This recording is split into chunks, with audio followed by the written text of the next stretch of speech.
एक गांव था जहां बहुत कम लोग रहते थे और उसी गांव में एक अंधा व्यक्ति भी रहता था। वो अकेला रहता था और रात को जब भी अपने घर का सामान लेने बाहर जाता था तो अपने साथ एक टॉर्च जरूर लेकर निकलता था। एक रात जब वो अंधा व्यक्ति रात के समय बाजार से अपने घर की तरफ जा रहा था, हमेशा की तरह इस बार भी उसने अपनी टॉर्च जलाई हुई थी। रास्ते में कुछ मंचले लड़के खड़े हुए थे जो किसी दूसरे शहर से आए थे। जब उन लड़कों ने उस अंधे व्यक्ति को टॉर्च के साथ देखा तो उसका मजाक बनाने लगे। एक लड़के ने कहा, अरे जब तुम अंधे हो तो इस टॉर्च का क्या काम? तुम्हें जब कुछ दिखाई ही नहीं देता तो इस टॉर्च को लेकर क्यों घूम रहे हो? उस अंधे व्यक्ति ने कहा, हाँ, बदकिस्मती से मैं तो अंधा हूँ, लेकिन मैं ये टॉर्च अपने लिए नहीं बल्कि तुम जैसों के लिए लेकर घूमता हूँ ताकि तुम कहीं गलती से मुझसे टकरा ना जाओ। ये सुनकर उन सभी लड़कों को अपनी गलती का एहसास हो गया और उन्होंने उस अंधे व्यक्ति से माफी मांगी और वहाँ से चले गए। हमें दूसरों के बारे में कोई भी राय बनाने से पहले 2 बार जरूर सोचना चाहिए। हमेशा दूसरों के साथ विनम्रता से पेश आए और कभी किसी का मजाक ना उड़ाएं। आपका छोटा सा मजाक भी दूसरे के दिल को ठेस पहुंचा सकता है। एक बार की बात है, राधा नाम की एक बहुत ही प्यारी लड़की थी जो अपने पिता के साथ रहती थी। बचपन में ही उनकी माता का देहांत हो गया था।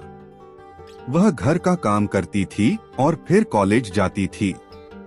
कॉलेज जाते समय रास्ते में एक जगह रोज पक्षियों को दाना डालती थी। उसके घर में 2 पक्षी भी थे, वह उन्हें रोज दाना डालती थी। एक दिन जमींदार के बेटे ने उसे पक्षियों को दाना डालते देख लिया। वह अपने पिता के पास गया और राधा से विवाह करने की इच्छा व्यक्त की। जमींदार ने राधा के पिता से बात करके अपने पुत्र की शादी राधा से करा दी। राधा भी घर के पिंजरे से 2 चिड़ियों को लेकर अपने ससुराल आ गई।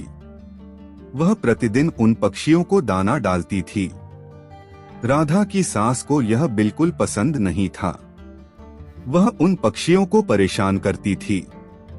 वह उनका अनाज और पानी जमीन पर फेंक देती थी। एक दिन राधा की सास ने चिड़िया का पिंजरा जमीन पर पटक दिया। राधा ने उसे ऐसा करते देख लिया। राधा ने मना किया तो उसकी सास राधा पर भड़क गईं। इन सब बातों से राधा को चिंता होने लगी। एक दिन जब राधा के पति ने परेशानी का कारण पूछा तो उसने सारी बात बता दी। उसके पति ने राधा को पक्षियों के भलाई के लिए उनको पार्क में छोड़ने की सलाह दी। अपने पति के कहने पर राधा ने दोनों पक्षियों को बाकी पक्षियों के साथ पार्क में छोड़ दिया। वह कभी कभी उन्हें खाना खिलाने पार्क में चली जाती थी। अब पार्क के सभी पक्षी राधा के अच्छे दोस्त बन गए थे। राधा के घर भी अब पंछी आने लगे थे। यह बात राधा की सास को पता चली तो वे भड़क गईं। वह राधा को मायके छोड़ने के लिए अपने साथ ले गई। रास्ते में कुछ चोरों ने राधा की सास के जेवर चुराने का प्रयास किया। तभी राधा के पक्षियों ने आकर चोरों पर आक्रमण कर दिया, जिससे चोर भाग गए। इसके बाद राधा और उसकी सास घर लौट गईं। अब राधा की सास की सोच पक्षियों के प्रति बदल चुकी थी। उन्होंने राधा से कहा कि अब हम दोनों पक्षियों को खाना देने जाएंगे और पहले 2 पक्षियों को घर वापस लाएंगे।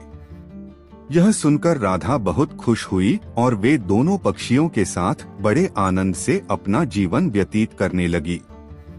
इस कहानी से हमें यह सीख मिलती है कि हमें जानवरों से अच्छा व्यवहार करना चाहिए। एक बार स्वामी विवेकानंद जी राजस्थान में थे।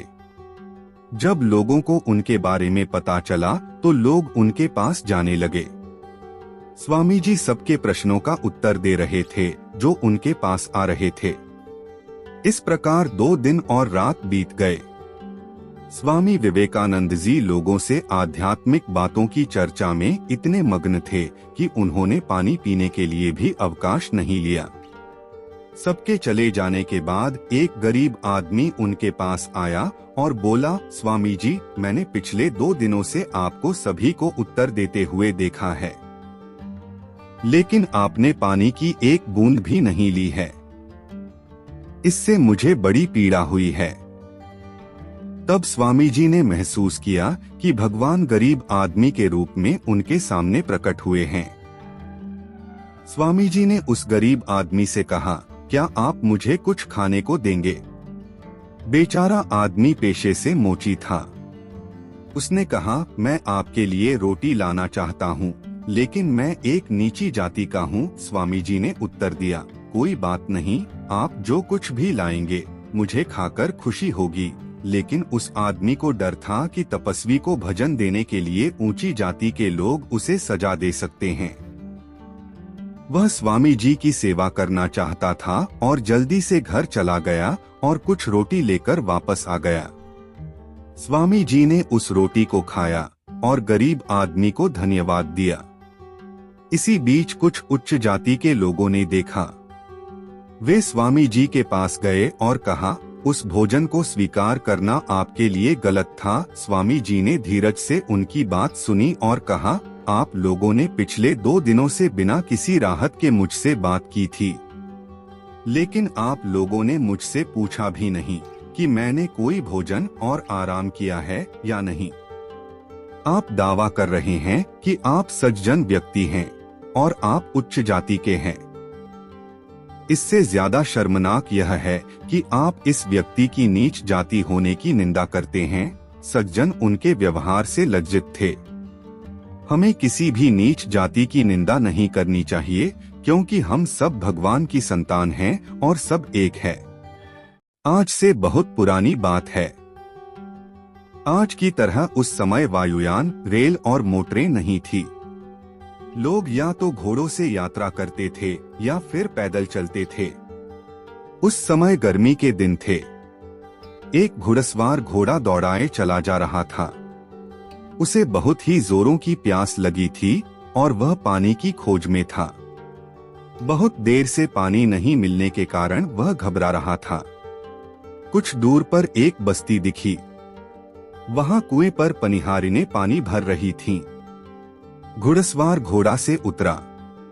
उसने पनिहारिनों से पानी मांगा। एक पनिहारिन बोली, घुड़सवार, पानी तो मिलेगा, लेकिन पहले एक कविता सुनाओ। कविता? कैसी कविता सुनोगी? घुड़सवार ने पूछा। चारों पनिहारियों की अपनी अपनी अलग अलग पसंद थी। एक बोली, खीर पर कविता सुनाओ। दूसरी ने कहा, नहीं, चरखे पर कोई कविता सुनाओ। तीसरी ने कहा, नहीं, कुत्ते पर। चौथी ने उनकी बात काटी, नहीं, तुम ढोल पर कविता सुनाओ। पनिहारियों की बात सुनकर घुड़सवार चक्कर में पड़ गया। वह थोड़ी देर तक कुछ सोचता रहा। सोचते सोचते वह एकदम मुस्कराया। फिर बोला, बड़ी अजीब बात है। एक साथ 4 फरमाइशें, पर कोई बात नहीं। लोग चारों ही अपनी अपनी पसंद की कविता सुनो। यह कहकर घुड़सवार ने कविता सुनाई। खीर पकाई जतन से, चरखा दिया चला। आया कुत्ता खा गया, तू बैठी ढोल बजा। चारों पनिहारियों ने एक ही कविता में चारों बातें सुनी तो वे बड़ी प्रसन्न हुई। उन्होंने घुड़सवार को पानी पिलाया और वह अपने रास्ते चला गया। लेकिन कौन था वह विचित्र कवि, यह सवाल आपके मन में जरूर होगा। वह प्रसिद्ध कवि थे आमिर खुसरो। उनका वास्तविक नाम था ख्वाजा अबुल हसन। उनके पिता का नाम आमिर सैफुरुद्दीन महमूद था। आमिर खुसरो का जन्म सन 1256 ई में हुआ था। वे दिल्ली में रहते थे। वे कई भाषाओं के विद्वान थे। राजदरबार में उनका बड़ा सम्मान था।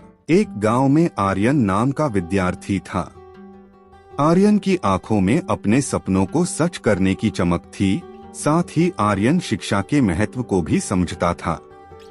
वह गांव में रहने वाला लड़का था जिसके माता पिता खेती करते थे और माता पिता की मेहनत से भरा हुआ जीवन देखकर भी उसने कभी हार नहीं मानी और ज्यादा पढ़ाई करके अपने भविष्य को बेहतर बनाने का निर्णय लिया। गरीब होने के बावजूद आर्यन अपने माता पिता की मेहनत को देखते हुए ज्यादा मेहनत के सहारे एक उच्चतम माध्यमिक विद्यालय तक पहुंचा। एक दिन गांव की उच्चतम माध्यमिक विद्यालय में एक विद्वान शिक्षक आया जो चाहता था कि गांव के लोग साक्षरता के प्रति जागरूक हो। उसने एक साक्षरता अभियान शुरू किया जिसमें आर्यन ने भी भाग लेने का निर्णय लिया। आर्यन ने कुछ दिन अभियान में काम किया जिससे आर्यन जिज्ञासा और अध्ययन की भावना से प्रति प्रेरित हुआ। कुछ दिन काम करने के बाद आर्यन का प्रदर्शन इतना लोकप्रिय बन गया था कि एक उच्च स्तरीय विद्यालय ने उसे नई दुनिया में कदम रखने का मौका दिया। यह उसके जीवन में एक सपने जैसा था पर आर्यन के लिए एक बड़ा कदम था।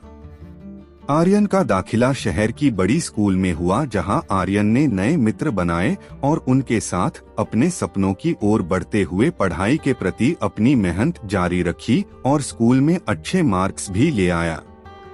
आर्यन का अच्छा प्रदर्शन देखते हुए एक दिन एक गुरु ने आर्यन से मिलकर उसके सपनों और लक्ष्यों की बातचीत करने के विषय में बात करने का फैसला लिया। गुरु ने कहा, आर्यन, शिक्षा ही एक ऐसी शक्ति है जो तुम्हें सफलता की ऊंचाइयों तक पहुंचा सकती है। शिक्षा ही तुम्हें ज्ञान, सफलता और समाज में बड़ा नाम बनाने में मार्गदर्शन कर सकती है। आर्यन ने गुरु की इस बात को स्वीकारा और उसने अब अपनी शिक्षा में और भी मेहनत करनी शुरू कर दी। उसने विज्ञान, गणित, कला और सामाजिक विज्ञान में अपनी प्रतिभा को बहुमुखी रूप से विकसित किया। एक दिन उसके स्कूल ने राष्ट्रीय स्तर की शिक्षा में आर्यन को पुरस्कार से सम्मानित किया। इस पुरस्कार की वजह से उसके आत्मविश्वास में और ज्यादा वृद्धि हुई। इस कहानी से हमें यह सीखने को मिलता है कि शिक्षा हमारे जीवन में एक महत्वपूर्ण स्थान रखती है और इसके माध्यम से हम अपने लक्ष्यों की प्राप्ति के लिए बड़े उत्साह से काम कर सकते हैं। स्वामी दयानंद आर्य समाज के संस्थापक थे। उनका स्वभाव बड़ा विनोदी था, मगर कभी कभी उनका हास्य व्यंग बड़ा तीखा हो जाता था। वह इतना तीखा कि विपक्षी तिलमिला उठता था। एक बार दयानंद जी किसी पंडित से मिलने गए। पंडित खुद तो ऊंचे आसन पर चढ़कर बैठ गए और स्वामी दयानंद जी को अपमानित करने के लिए बैठने को नीचा आसन दिया। स्वामी जी उस आसन पर बैठ गए मगर पंडित जी की चालाकी उनसे छुपी न रह सकी। पास ही नीम के पेड़ पर एक पेड़ की ऊंची टहनी पर बैठा हुआ कौआ काव काव कर रहा था। स्वामी जी ने एक बार उस नीम के पेड़ को देखा, फिर पंडित जी से कहने लगे, पंडित जी, हम दोनों में कौन बड़ा है? इस पर पंडित जी अहंकार में भरकर बोले, यह भी कोई पूछने की बात है? अरे, बड़े तो हम हैं, इसीलिए तो हम ऊंचे आसन पर बैठे हैं।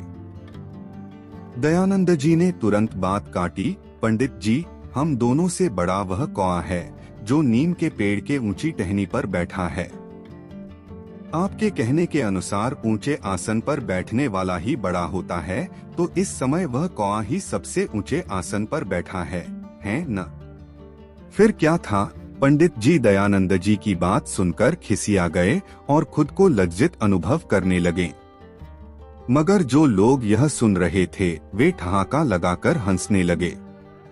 इसलिए कहा गया है कि बड़ा वही जो छोटा होने में भी प्रसन्न है। एक गांव में दो दोस्त नकुल और सोहन रहते थे। नकुल बहुत धार्मिक था और भगवान में बहुत विश्वास करता था, जबकि सोहन काफी मेहनती था। एक बार दोनों ने मिलकर 1 बीघा जमीन खरीदी, जिससे वह बहुत सारी फसलें उगाना चाहते थे और अपना घर बनाना चाहते थे।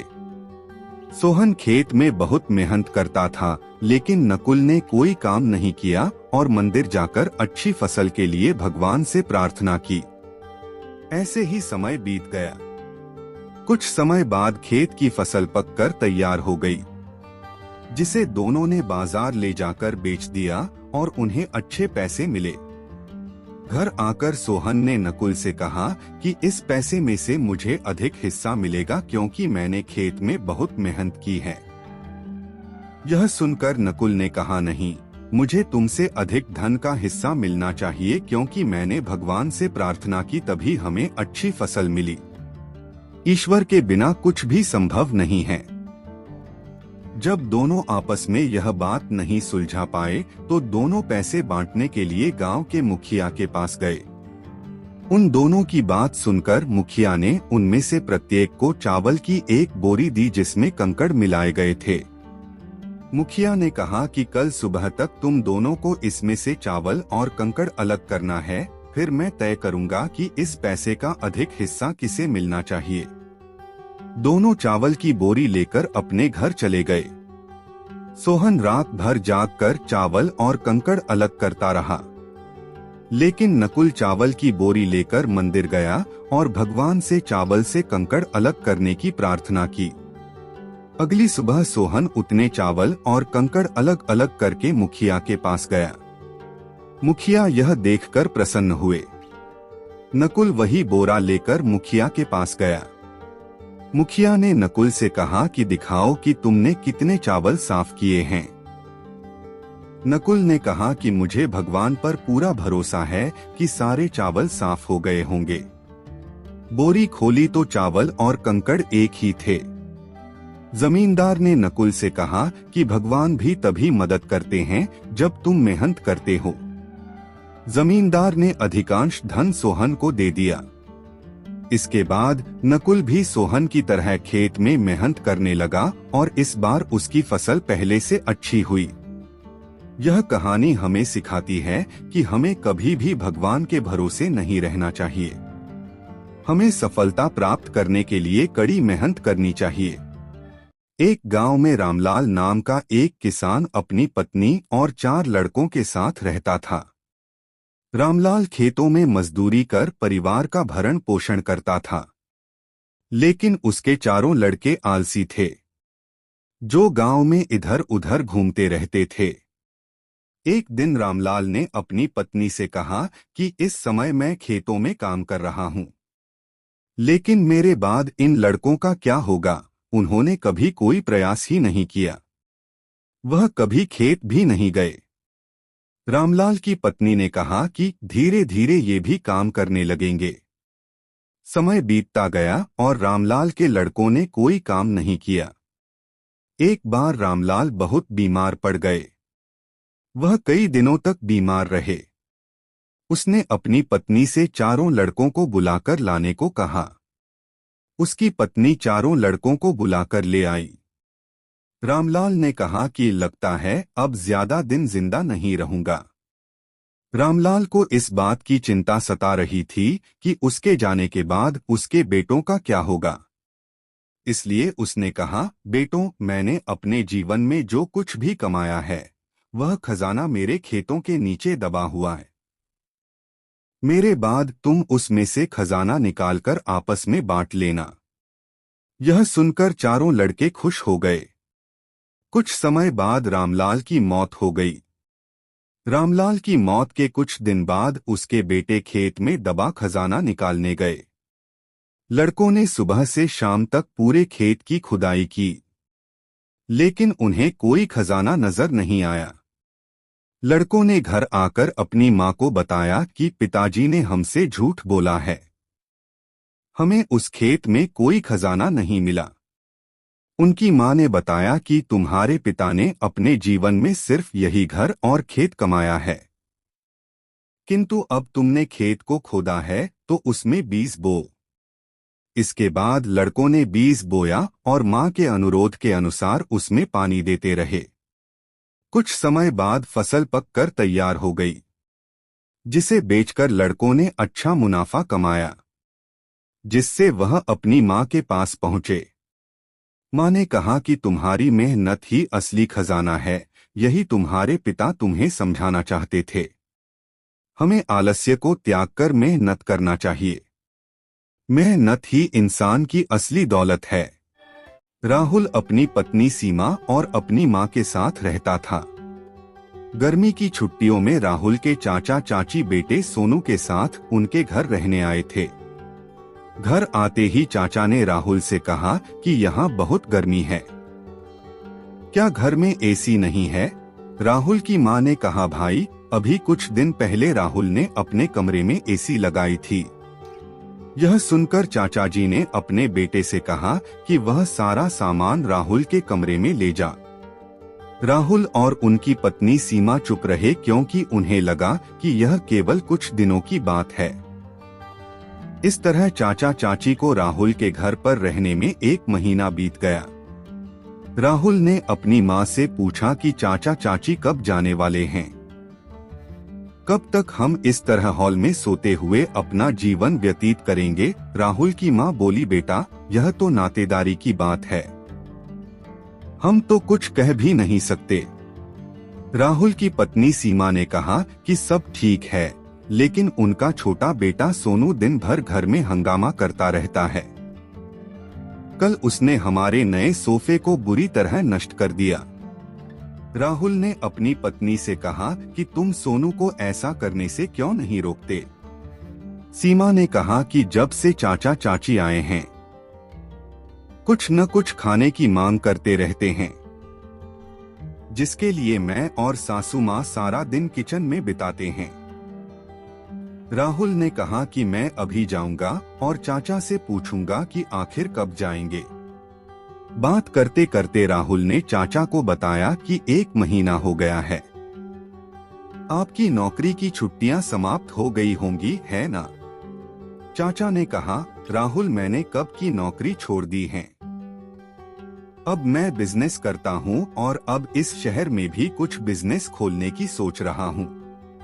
सबसे पहले तो मैं इस शहर को अच्छे से समझ लूँ, जिसमें कम से कम 2 से 3 महीने लगेंगे। यह सुनकर राहुल समझ गया कि चाचा जी अभी जाने वाले नहीं हैं। उसने यह बात अपनी पत्नी और माँ को बताई। सीमा ने कहा कि जब सीधी उंगली से घी नहीं निकलता है तो उंगली को टेढ़ी करना पड़ता है, उनके साथ भी कुछ ऐसा ही करना है। अब तुम यह काम मुझ पर छोड़ दो। उसी रात चाची और चाचा छत पर थे। तभी उनका बेटा सोनू चिल्लाता हुआ उनके पास गया और बोला कि मैंने अभी अभी चुड़ैल देखी है। तभी वहां एक चुड़ैल आई और चाची और चाचा से बोली कि तुम में से कौन मेरा खाना पहले बनना चाहेगा। चुड़ैल को देखकर वे सब बहुत डर गए और उस घर से भाग गए। उनके जाने के बाद सीमा अपना चुड़ैल का मास्क उतार देती है। चाची के परिवार के जाने के बाद सभी ने राहत की सांस ली। सीमा की सास ने सीमा से कहा कि तुम बहुत अच्छी चुड़ैल बन जाती हो। यह कहकर सब हंसने लगे। इस कहानी से हमें यह सीख मिलती है कि हमें किसी भी रिश्ते का गलत फायदा नहीं उठाना चाहिए। एक बार की बात है, एक जंगल में एक सरोवर था जो खूनी झील के नाम से प्रसिद्ध था। शाम के बाद कोई भी उस सरोवर में पानी पीने जाता तो वापस नहीं आता था। एक दिन उस जंगल में चुन्नू हिरण रहने आया। जंगल में उसकी मुलाकात जग्गू बंदर से हुई। जग्गू बंदर ने चुन्नू को जंगल के बारे में सब कुछ बताया, लेकिन झील के बारे में बताना भूल गया। जग्गू बंदर ने अगले दिन जंगल के सभी जानवरों को चुन्नू हिरण का परिचय दिया। जंगल में चुन्नू हिरण का सबसे अच्छा दोस्त एक चतुर खरगोश निकला। जब भी चुन्नू हिरण को प्यास लगती थी, वह उस सरोवर में पानी पीने जाता था। वह शाम को भी उसमें पानी पीने जाता था। एक शाम जब वह उस सरोवर में पानी पीने गया तो उसने देखा कि एक मगरमच्छ बहुत तेजी से उसकी ओर आ रहा है, जिसे देखकर वह बहुत तेजी से जंगल की ओर भागने लगा। रास्ते में उसे जग्गू बंदर मिला। जग्गू बंदर ने चुन्नू हिरण से पूछा कि इतनी तेजी से क्यों भाग रहा है। चुन्नू हिरण ने उसे सारी बात बता दी। जग्गू बंदर ने कहा कि मैं आपको बताना भूल गया कि यह एक खूनी सरोवर है। जो भी शाम के बाद जाता है वापस नहीं आता है। लेकिन मगरमच्छ उस झील में क्या कर रहा है? हमने उसे कभी नहीं देखा। इसका मतलब है कि मगरमच्छ शाम के बाद उस झील में पानी पीने जाने वाले सभी जानवरों को खा जाता है। अगले दिन जग्गू बंदर जंगल के सभी जानवरों को लेकर उस झील पर चला गया। सभी जानवरों को आता देख मगरमच्छ छिप गया, लेकिन मगरमच्छ की पीठ अब भी पानी के ऊपर दिखाई दे रही थी। सभी जानवरों ने कहा कि वे जो पानी के बाहर देखते हैं वह मगरमच्छ है। मगरमच्छ यह सुनकर कुछ नहीं बोला। चतुर खरगोश ने सोचा और कहा, नहीं, यह तो पत्थर है। लेकिन हम तभी मानेंगे जब वह खुद बताएगा। यह सुनकर मगरमच्छ ने कहा कि मैं पत्थर हूँ। इससे सभी जानवरों को पता चला कि यह एक मगरमच्छ है। चतुर खरगोश ने मगरमच्छ से कहा कि तुम यह भी नहीं जानते कि पत्थर बोलते नहीं हैं। इसके बाद सभी जानवरों ने मिलकर उस मगरमच्छ को उस झील से भगा दिया और खुशी खुशी रहने लगे। इस कहानी से हमें यह सीख मिलती है कि अगर हम सब मिलकर बिना घबराए किसी भी समस्या का सामना करें तो उससे निजात पा सकते हैं।